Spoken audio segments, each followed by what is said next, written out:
अंगनवाड़ी कर्मी एवं सहायिका मानक पई खुशी खबर एमानकर दरमा वृद्धि हेबाकू जाउछि। एने बड़ घोषणा करछंती सरकार। से कहिसंती जे पिला माने एवं गर्भवती महिला मानकर पोषण एवं जीवन स्तर रे परिवर्तन आनिबारे अंगनवाड़ी सेविका मानकर एवं सहायिका मानकर गुरुत्वपूर्ण भूमिका अधिक रहिछि। तांकर एई गुरुत्वपूर्ण भूमिका को सम्मान जणाई दरमा को वृद्धि कराजिबो। सरकार एई पदक्षेप रे राज्यर 2 लाख अंगनवाड़ी सेविका एवं सहायिका मानकू एई फायदा मिलिबाकू जाउछि। ए होछि बिहार मुख्यमंत्री नीतीश कुमार अंगनवाड़ी सेविका एवं सहायिका मानकर दरमा वृद्धि करछंती।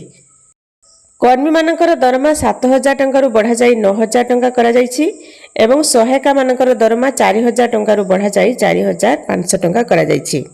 तेबे हमर ओडिशा सरकार बहुत जल्दी अंगनवाड़ी कर्मी एवं सहायिका मानकर दरमा वृद्धि करिवे बोली कहा जाउछि। अंगनवाड़ी कर्मी मानक संपर्कित विभिन्न समस्या को नहीं होइथिबा आंदोलन रे जिलार अंगनवाड़ी सुपरभाइजर बदली दाबी रे कर्मी माने धारणा देथिले, जहा फल प्रशासन पक्षरु आगामी 5 दिन मध्य पदक्षेप नेबाकू प्रतिश्रुति मिलिबा परे धारणा प्रत्याहृत होइथिला। 12 दफा दाबी नहीं पुरी जिले में अंगनवाड़ी कर्मीर संघ जिलापालंकर ऑफिस घेराव करथिले।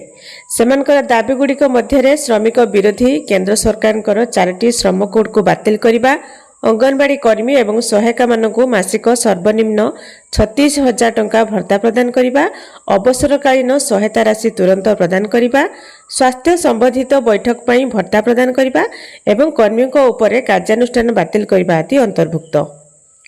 एई आंदोलन रे शह शह कर्मी एवं सहायिका माने शामिल होइथिले। तेबे कहा जाउछि जे बहु जल्दी अंगनवाड़ी कर्मी एवं सहायिका मानकर दरमा वृद्धि हेबो। बस वीडियो को लाइक करंतु, चैनल सहित जोड़ी रहबा पई चैनल को सब्सक्राइब करी साइड रे आस्थवा बेल आइकन क्लिक करी ऑल सिलेक्ट करनियंतु।